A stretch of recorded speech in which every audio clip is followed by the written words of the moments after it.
Americans have brought grand ambitions to Helmand once before. In the 50s and 60s, Helmand was the site of one of the largest foreign aid projects ever undertaken in the developing world.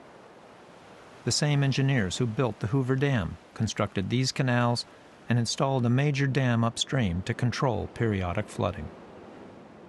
The area developed into Afghanistan's breadbasket.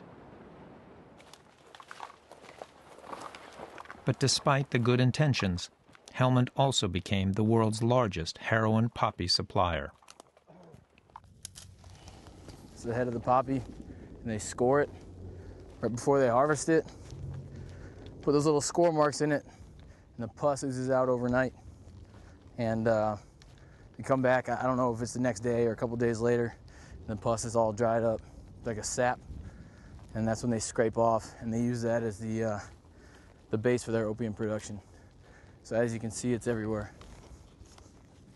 You've got drug dealers, you've got criminals, obviously you've got extremists, all of whom are surviving off this poppy production, and in fact both paying and intimidating the farmers.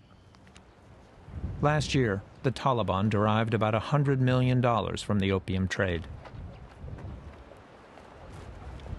Opium and marijuana money also corrupts officials and undermines the people's support for government. But for now, the Marines turn a blind eye. It's a matter of priorities. Drugs happens to be something that produces a lot of money. But my mission coming down here was not specifically against drugs. Like I was asked point blank by some of the locals that are farmers, hey, what are you going to do about my drugs? Because that's the way I make my money. That's the way I make a living. That's the way I feed my family. What are you going to do about it? The Marines go on about their business. How many people live here? 40.